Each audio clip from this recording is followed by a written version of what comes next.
Alaykoum salam, ça va? Alhamdoulilah, et toi? Oui, alhamdoulilah. Écoute, je t'appelle, en fait, j'aimerais te raconter un peu ce qui s'est passé. Oui, J'aimerais des conseils. oui, Yasmina. Dis-moi. Alors, je t'explique. Moi, je suis mariée depuis pas longtemps. D'accord. Et après mon mariage, mon mari, il est allé en prison pour des histoires. Et en fait, je suis enceinte de lui. Et je me suis retrouvée, en fait, sans appartement. Je devais aller le voir hier, en fait, pour le parloir, mais vu que j'ai eu du retard, il m'a un peu insultée et à cause de ça, en fait, il veut pas me donner l'argent pour l'appartement. Ça veut dire que je me retrouve en galère dehors, enceinte, et je sais pas quoi faire. Mais comment il a cet argent, ma chérie? Il est en Je prison. sais qu'il a l'argent. Ça, je sais qu'il a l'argent. Et il est où cet argent? Il a une boîte de location. D'accord. Qui a cet argent? Bah, en gros, c'est son frère qui s'occupe pendant qu'il est là-bas. D'accord. Du coup, Et du coup, là, je me retrouve. son frère est Je marié? sais pas quoi faire. Comment? Ma chérie, ses parents, ils sont où à lui? Ses parents, ils sont là. Ils sont là, ses parents. D'accord. Ben, je déménage toutes mes affaires et je vais chez ses parents. Tu penses? Oui. Moi, j'ai peur un peu de la réaction de ce qui peut se passer après. Pourquoi? Je sais pas, là, je sais qu'il est en prison pour le moment, mais je sais pas ce qui peut se passer après, quoi. Mais ma chérie, je Parce comprends que- pas. Vous êtes mariés, oui ou non? Oui, on est mariés. D'accord. Civilement, oui ou non? Oui. D'accord. Donc, sur ton acte de mariage, il y a Madame Flaine, épouse de Oui. Monsieur Flaine. Oui. D'accord. Je prends ce papier-là, je vais chez ma belle famille, je m'installe. Je suis enceinte. Je vais où? Ouais. Ton mari ne veut pas régler le truc. Il sort Ouais. dans combien de temps le kharaï? Hein? Il sort dans combien de temps? Ça sera pas mal. Il sort dans combien de temps? Il sort en janvier, normalement. J'y vais, je m'installe jusqu'à janvier. T'es enceinte de combien de Je mois? avais pas pensé. T'es enceinte de combien de mois? Je suis enceinte de 7 mois. Donc avec ton gros ventre là, tu vas rester à tourner, à errer dans les rues? Non, c'est vrai, mais ils n'avaient pas pensé au fait d'aller chez ses parents. Je vais chez ses parents. S'il vient, elle te dit, mais qu'est-ce que t'as, ma fille? Ton fils ne règle pas et ton fils me laisse à la rue. Je fais quoi, tata? Moi, ma famille, ils me prennent pas. Je fais quoi? Après, d'un côté, j'ai un peu peur parce qu'il y a sa famille, il y a ses sœurs et tout. J'ai peur que ses frères, j'ai peur que ça se passe mal, quoi. Bah, ma chérie, ça se passe bien, ça se passe mal. Moi, je vais rester assise, je vais me poser dans une chambre. C'est vrai que j'avais pas pensé à ça. Moi, je pensais vraiment Parce que petite question, ma chérie. Si là, tu restes dehors et tu n'y vas pas, quand il va sortir de prison, il va venir te chercher et c'est reparti. Et on est amoureux et tout va bien. Ouais. C'est ça? Non, c'est vrai, ce serait trop facile pour lui. Mais c'est pas question de trop facile pour lui. Moi, je finis pas ma vie avec lui comme ça. Ouais. Ça veut dire qu'une taille, tu avais la possibilité de t'occuper de moi et de ton enfant. T'es enceinte, ma chérie, il n'a pas eu de rahma pour toi. Tu es enceinte, t'es enceinte. T'es à la rue, il t'a jeté dehors. Je réalise même pas en vrai ce qui se passe. Hein?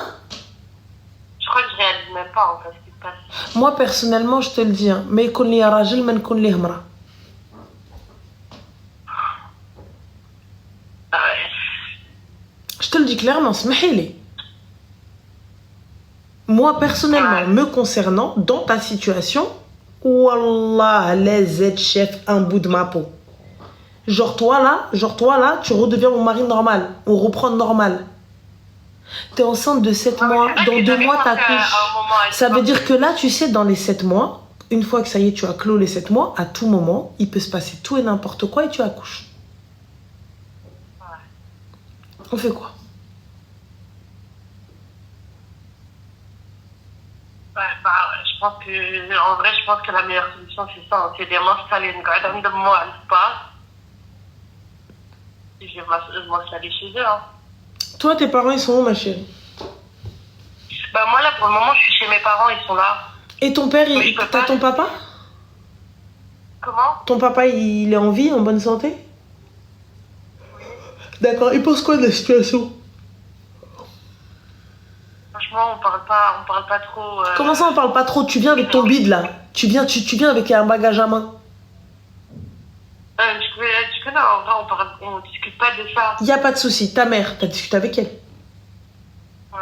Elle a dit quoi, ta mère? Bah, en vrai, elle a juste de la peine pour moi. Donc personne n'a pris son téléphone et n'a essayé de gérer la situation avec sa famille. Bah, ma mère, elle voulait essayer, mais je l'ai pas laissé. Mais c'est pas à la femme d'essayer, ma chérie, c'est à l'homme. Ouais. C'est vrai. Je sais pas, moi j'arrive pas à saisir. Non, mais je comprends. En fait, en vrai, moi, à la base, j'avais pensé au divorce. Mais je t'avoue, après, je me suis dit, enfin, je sais pas, c'est un peu compliqué. Mais pourquoi c'est compliqué déjà de 1? Mais avant d'avancer, avant de divorcer, viens, on se pose, on fait les choses correctement dans l'ordre. Déjà mon père appelle. Ouais. Comment ça se fait que moi, ma fille, elle est dehors? Je comprends pas. Je comprends pas, t'as l'air hébété. Je pense, bah, du coup, en fait, juste, j'avais pas du tout pensé au fait de m'installer chez eux. C'est vrai que là, je suis en train d'y penser. Mais je suis en train de te parler de ta famille, t'es en train de me parler de t'installer chez eux. Ouais, qu'est-ce que tu racontes, toi? Tu me sentais le crrrr, là, je suis en train de te parler de ta famille. En vrai, ma famille, juste, j'essaie de pas les rentrer dans ça. C'est compliqué, c'est tout. Allez, rentre pas dans ça, ma chérie. Ne rentre pas dans ça quand tu vas te retrouver dans une galère internationale, ne rentre pas. T'as la chance d'avoir un papa. T'as la chance d'avoir Dar qui puisse te protéger. Et toi, moi, je te mens pas. Hein. Moi, j'arrive, ma nièce, elle me dit, mon mari m'a jeté dehors, etc. Allô, oui, salam khoya, il n'y a pas de souci, pas de problème. Chauffe, la benti, elle est venue là. Ouais. Elle est enceinte? Oui. Tu l'as jetée dehors? Oui. Ok, ala barakatillah. T'as un avocat? Comment ça? Parce que Maître Loukoum, il va venir, il va prendre tes ancêtres. Voilà, yallah, bislama. Je te laisse avec Maître Loukoum. T'es là en train de me dire je sais pas quoi. Okay. Normalement, Arti, ton père, il est censé... Le jour où il est venu demander ta main, il a demandé à ton père. Non, mais de base, on habitait ensemble, on n'habitait pas ici, on habitait au Maroc. Il n'y a pas de souci. Mais quand il a voulu te marier, il a demandé à ton père. Ouais. Ah, la barakatillah. Lorsque vous voulez vous en séparer, vous les rendez à leur père. Ouais. Parfait. Qu'est-ce que tu fous dehors? Normalement, cette situation n'a pas existé.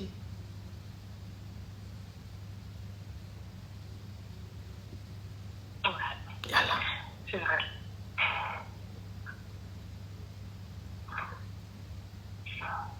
Donc voilà, ma chérie. Ok, bah, merci beaucoup en tout cas. Il n'y a pas de souci, Zine. Prends soin de toi, bon courage. Merci. Au revoir. Elle fera absolument rien.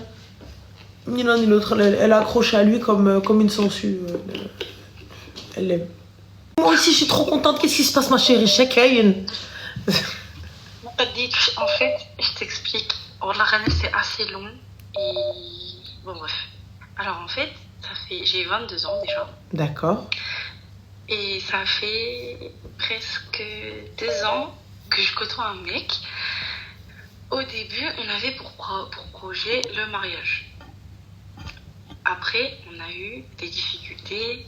Donc, on a mis le mariage en stand-by. Alors, ma chérie, excuse-moi. Tu l'as fréquenté pendant 2 ans avec objectif mariage. Oui. Et ensuite, pourquoi vous ne vous êtes pas mariés avant? En fait, on voulait se marier avant. On avait parlé à nos parents de petit mariage. Moi, ma mère, elle voulait pas. Sa mère, elle voulait pas non plus. C'est-à-dire, on n'avait pas les moyens. Bah, moi, je comprends pas, ma chérie. Mes parents ou ses parents veulent un grand mariage, ils payent. Mais ni lui ni moi, on avait l'argent. Non, non, pas vous. Ils payent. Moi, j'en veux pas. Oui. Moi, je voulais pas d'un grand mariage. Bah, moi, je veux pas d'un grand mariage. Mon mari ne veut pas d'un grand mariage. Nous n'avons pas les moyens d'un grand mariage. Donc, soit vous payez, soit on va faire comme on a dit. Enfin, Oui. dis-moi. Mais en fait, nous, on voulait, mais eux, ils voulaient pas. Il n'y a pas de souci, j'entends totalement. Nos parents, donc, du coup, on a mis le projet en stand-by. D'accord. Pour cette raison. Donc, on s'est dit qu'on économise et on se. Voilà quoi, on économise, on attend. Ensuite, il a été mis en stand-by parce que lui, il voulait plus se marier. Mais moi, je voulais toujours. Le fait d'attendre et de faire tout et n'importe quoi, yallah. Et en fait, depuis, Ok, ça fonctionne que comme ça. Il veut plus, il veut plus. Oh, Mskina, il veut combien de dot, la Habiba? Bah oui, parce que tu sais, la rouillette, il est un peu timide, il a un peu peur de l'engagement, etc. Du coup, tu t'es mis d'accord avec lui. Combien de dot, combien tu le payes en dot, combien tu lui donnes, rouillette? Je sais pas trop. Il me dit exactement ça, j'ai peur, tu te rends pas compte. En fait, il va s'énerver, il va prendre un tout pour rien, il va toujours dire que c'est moi. Là, je lui ai dit, par exemple, il y a pas si longtemps que ça, je lui ai dit oui, je suis triste. Il m'a dit ah, ça y est, j'ai peur de me marier avec quelqu'un qui est tout le temps triste, alors que je lui ai dit une seule fois que j'étais triste parce que j'ai des problèmes familiaux. Ça fait que j'ai besoin d'extérioriser, d'en parler avec quelqu'un, et lui, il me dit que ça le met dans une énergie négative. Mais moi, voilà quoi. Il me dit qu'il a peur, c'est des responsabilités, alors que j'ai été vraiment en fait, sans vouloir me manquer de respect à moi-même, j'ai été bouffonne. Juste petite question, ma chérie, s'il te plaît. Oui. T'as été bouffonne, etc. et tout, y a pas de problème. Pourquoi t'es encore avec? Eh bien, en fait, je sais pas. Je sais pas du tout. Parce que j'ai envie. Ma raison me dit qu'il faut que je le laisse parce que c'est pas bon. Le problème, c'est que quand je prends... Alors, il faut savoir que je travaille avec lui. Donc, à chaque fois, en fait, que je prends la décision d'arrêter la relation, de ça, il le bloquer de partout, etc., il revient. Il fait le mec qui regrette, qui s'excuse. Je te passe les détails, tu les connais très bien. Et moi, je suis dépourvue de solutions face à ça. Et j'ai l'impression qu'il va avoir un regard si négatif à mon égard. Je sais pas comment t'expliquer. Genre, je me dis, il va me juger, il va penser que... Et là, elle a dit dépourvue de solution.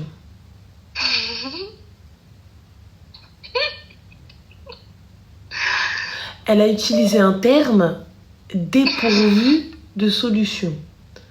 Ça veut dire que derrière, it's not ahmara. Tu vois, elle n'est pas arrivée, elle a dit ouais, je sais pas, elle m'a dit oui, écoute, je me sens dépourvue de solution. Ouais. Oui, c'est un terme très profafa, très, très véridique. Nous sommes en entretien. Je veux juste savoir, puisque tu y as de la ou de la jugeote qui aime les filles, pourquoi tu vas?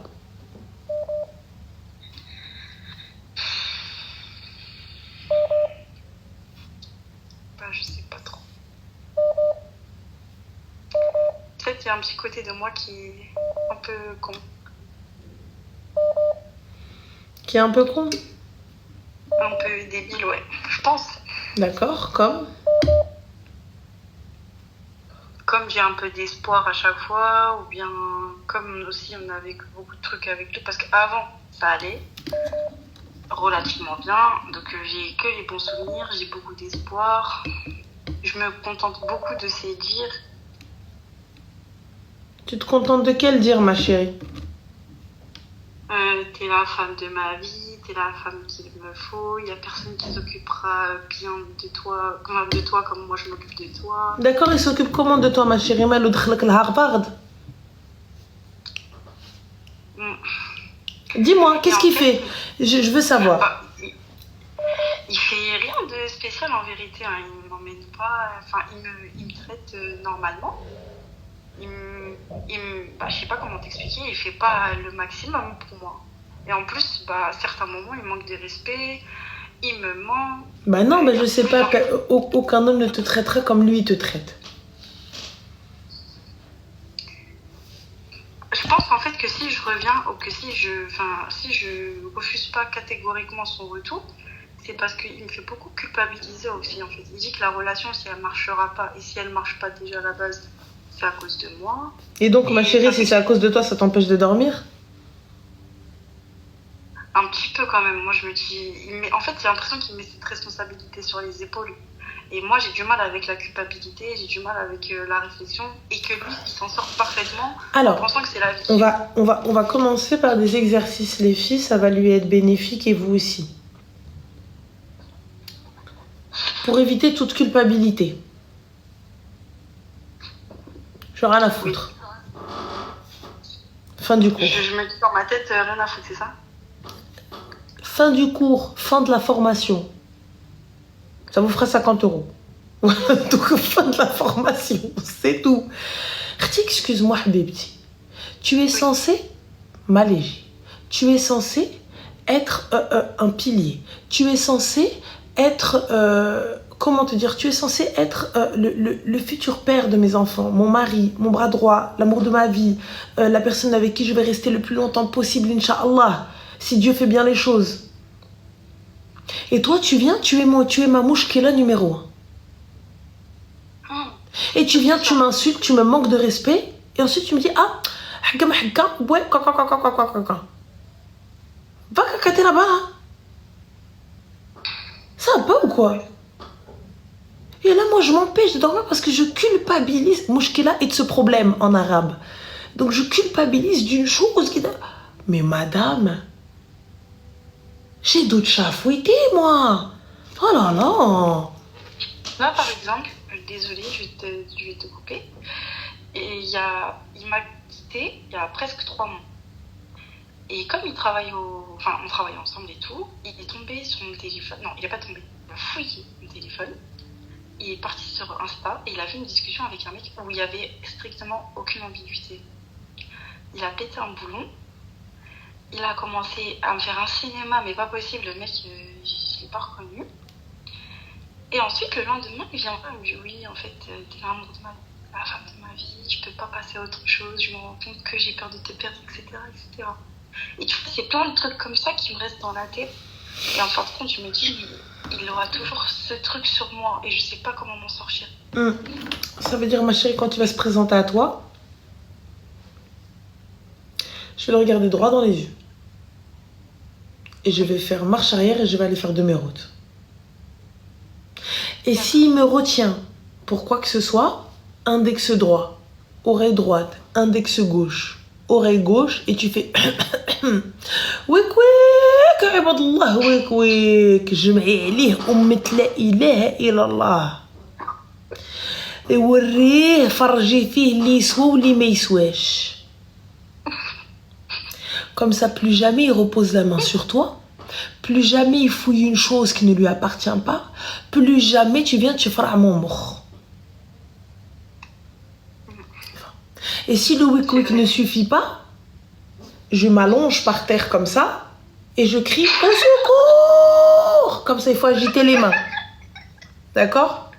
Tu mets comme ça les mains comme ça à côté de ton visage et tu hurles comme ça. C'est tout. Normalement, après ça, il te parle même plus. Santa ni chaîne. C'était où les tiennes? Transféré. Tu vois, et tu agites les jambes. Je te jure que jamais il va t'approcher, il va faire quoi que ce soit. Plus jamais de ta vie, Redorbik. C'est tout. Il va me voir pas comme une folle. Il va te regarder comme ça. Il va même pas dire mais qu'est-ce qu'elle a, comme ça. Au secours! Et tu t'agites comme ça. Et après, tu fais des roulades si tu peux. Mais ça, de base, ça dépend des vêtements que tu portes. Moi, personnellement, je fais des roulades qu'avec les vêtements que j'aime pas. Mais comme j'aime tous mes vêtements, c'est compliqué. Tu vois? Donc, normal. Et je fais des roulades comme ça. Hop. Plus jamais. Donc, du coup, on est bien d'accord pour dire que ce n'est pas moi le problème. Mais ma chérie, c'est un psychopathe. Je me dis, avant, les hommes, ils avaient peur, à la limite, d'aller à la guerre. Et maintenant, ils ont peur du mariage. C'est pas ils ont peur du mariage, ma chérie, parce qu'il y en a, tu vois, Habiba, wallah, Il y en a plein qui sont pour l'engagement, qui veulent s'engager et tout. C'est juste lui. En fait, quand vous venez vous écouter toutes ces histoires, c'est parce que c'est une concentration d'appels. Oui. Donc c'est normal, il n'y a que ça, il n'y a que du négatif. Mais en vrai, dans la vraie vie, les mairies, elles sont blindax, tu trouves pas ta date pour te marier. T'appelles une salle, toutes les salles, elles sont comme ça, hein. Blindax, il n'y a pas de place. Tu veux un photographe, il dit, ah bah désolé, l'année prochaine, hein, parce que là, cette année, c'est mort. Oui. Donc comment ça se fait si les gens ne veulent plus se marier? Il y en a qui veulent se marier, mais nous, on cherche mal. Après, Et j'estime que quand tu fais 2 ou 3 fois la même erreur, c'est que c'est toi le problème, c'est pas eux. c'est vrai. J'ai rien d'autre à dire en fait. Voilà, Habibti. Bah franchement, merci beaucoup, ça m'a fait beaucoup de bien. Mais avec plaisir. Avec plaisir, ma chérie. Oublie pas les roulades et les wake-wake. Et je vais écouter tes conseils parce que je pense que c'est la raison. Si jamais tu fais le wake-wake avec roulade dans le sol, je veux un update. Juste après. Voilà, je noterai toute ma vie. Et vraiment, et comme a dit aussi Menel, ne le laisse plus revenir. C'est fini. Ouais. Ça y est. Je ferme toutes les portes. Exactement. Bah, en tout cas, merci beaucoup. Je t'en prie, Zine, prends soin de toi. Live. Merci, Habibi. Barak. Fik barakallah. Bisous, Slama. Slama.